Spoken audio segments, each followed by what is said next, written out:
మనకు మగవాళ్ళలో మనం చూసేది ఏంటంటే ప్రాస్టేట్ క్యాన్సర్స్.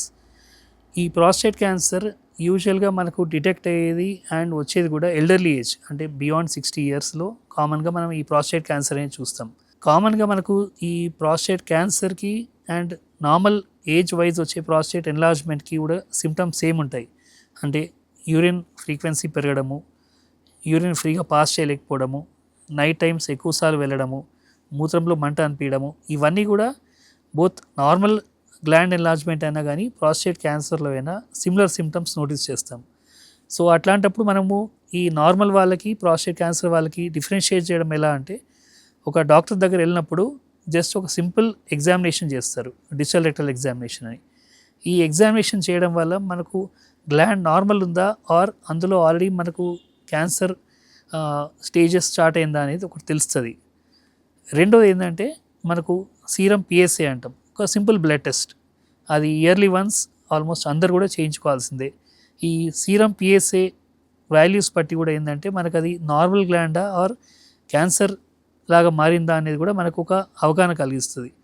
సో ఒక డిజిటల్ ఎగ్జామినేషన్ అండ్ ఒక పిఎస్ఏ వల్ల మనం ప్రాస్టేట్ని ఎర్లీగా డిటెక్ట్ చేయగలుగుతాం.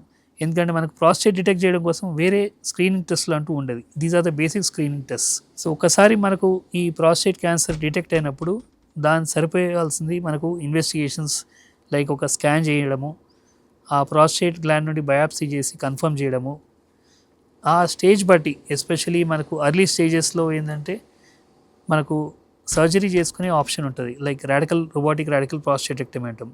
అదే ప్రాస్టేట్ మనకు అడ్వాన్స్ స్టేజెస్లో ఎప్పుడైతే వేరే లింఫ్ నోడ్స్కి స్ప్రెడ్ అవ్వడము, ఎముకలకు స్ప్రెడ్ అయినప్పుడు కీమోథెరపీ, రేడియేషన్ ద్వారా మనం ఈ ప్రాస్టేట్ క్యాన్సర్కి ట్రీట్మెంట్ తీసుకోవచ్చు. మనకి ఇంకో కామన్ క్యాన్సర్స్లో చూసేది ఏంటంటే పెద్దపైకి సంబంధించి ఎస్పెషలీ కోలోరెక్టల్ క్యాన్సర్స్ అంటాం. కోలోరెక్టల్ క్యాన్సర్స్ మన దగ్గర ముందటి కంటే ఇప్పటికీ నెంబర్స్ చాలా పెరుగుతున్నాయి. ఎస్పెషలీ ఈ కోలోరెక్టల్ క్యాన్సర్స్కి వచ్చే వరకు మనం కామన్గా చూసే సిమ్టమ్స్ ఏంటంటే మోషన్ ఫ్రీగా పాస్ చేయలేకపోవడము, కాన్స్టిపేషన్ అంటాం. రెండోది మనకు మోషన్లో బ్లడ్ నోటీస్ చేయడము. మనకు మోషన్లో బ్లడ్ అనేది ఈవెన్ సింపుల్ ఈ పైల్స్ ప్రాబ్లం ఉన్న వాళ్ళకు చూస్తాం, కానీ అదే మనకు ఫ్రీక్వెంట్గా వస్తుంది. చాలా రోజుల నుండి ఆ బ్లడ్ పడ్డప్పుడు కంపల్సరీ ఒక సిగ్మాయిడోస్కోపీ అనేది టెస్ట్ చేయించుకోవాలి. దానివల్ల అది మనకు ఓన్లీ పైల్సా లేదంటే ఈ పెద్దవేగికి సంబంధించిన క్యాన్సర్ అనేది తెలుస్తుంది.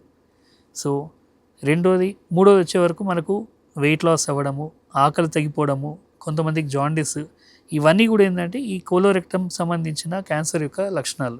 దానికి మనకు ప్రధాన కారణం వచ్చి ఎస్పెషలీ ఫుడ్ హ్యాబిట్స్. మన దగ్గర రెడ్ మీట్ కన్సంప్షన్ అనేది ఎక్కువ. ఈ మటన్ కానీ పోర్క్ కానీ ఇవన్నీ ఏంటంటే రెడ్ మీట్ కిందకి వస్తాయి.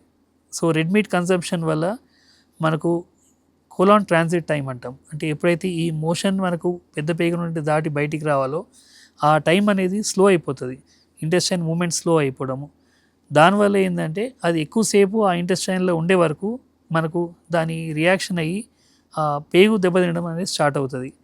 ఇదే రెడ్ మీట్ కన్సంప్షన్ ఎక్కువైనప్పుడు క్రానిక్గా కాన్స్టిపేషన్ అవ్వడము, దాని తర్వాత ఇక నెక్స్ట్ క్యాన్సర్కి దారితీస్తుంది. ఒకప్పుడు ఇది మనకు చూసుకుంటే ఇంకా లైక్ 50s 60sలో చూసేవాళ్ళం, ఇప్పుడు ఈవెన్ అర్లీగా చూస్తున్నాం. By 30 years also we are able to see colorectal cancer cases. So ఐడియల్గా మనకు ఎట్లాంటి ఫ్యామిలీ హిస్టరీ లేని వాళ్ళలో ఈ కోలోరెక్టల్ క్యాన్సర్ డిటెక్ట్ చేయడం కోసం 40 years తర్వాత అట్లీస్ట్ 5 yearsకి ఒకసారి అయినా సరే కొలనోస్కోపీ చేయించుకోమంటాం.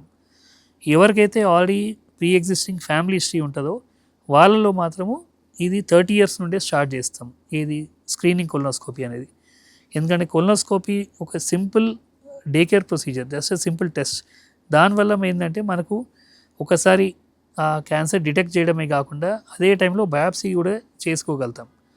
సో ఒకసారి మనకు ఈ కోలోరెక్టల్ క్యాన్సర్ డిటెక్ట్ అయినప్పుడు అది స్టేజ్ వైజ్ మనం ట్రీట్మెంట్ ఆప్షన్స్ అనేది ఉంటుంది. ఎస్పెషల్లీ ఎర్లీ స్టేజ్లో తీసిన వాళ్ళకి సర్జికల్ ఆప్షన్స్ ఉండడము, అందులో మనకు ఒకప్పుడు ఓన్లీ ఓపెన్ సర్జరీస్, ఇప్పటికి వచ్చే వరకు మనకు ల్యాప్రోస్కోపిక్, రోబోటిక్, ఇవన్నీ కూడా మనకు కోలోరెక్టల్ క్యాన్సర్లో ట్రీట్మెంట్లో చూసిన లేటెస్ట్ అడ్వాన్సెస్. అది కొంచెం అడ్వాన్స్ అయినప్పుడు ఏంటంటే మనకు నెక్స్ట్ వెళ్ళాల్సిందిగా medical management like chemotherapy, target therapy, and ఇప్పుడు లేటెస్ట్గా మనకు స్పెసిఫిక్ NGS ప్యానల్ అని టెస్ట్ చేస్తాం. ఆ ఏవైతే జెనెటిక్ డిఫెక్ట్స్ ఉన్నాయో ఆ డిఫెక్ట్స్ సంబంధించిన ట్రీట్మెంట్ మనకు ఇప్పుడు ఆప్షన్స్ ఉన్నాయి. ఒకప్పుడు మనకు ఓన్లీ కీమోథెరపీ వరకే లిమిట్ అయ్యేది, ఇప్పుడు అది దాటి మనకు ఈ టార్గెట్ థెరపీ కానీ లేటెస్ట్ మనకు మాలిక్యూల్స్ రావడం వల్ల ఇమ్యునోథెరపీ ఆప్షన్స్ కూడా మనకు పెరిగాయి.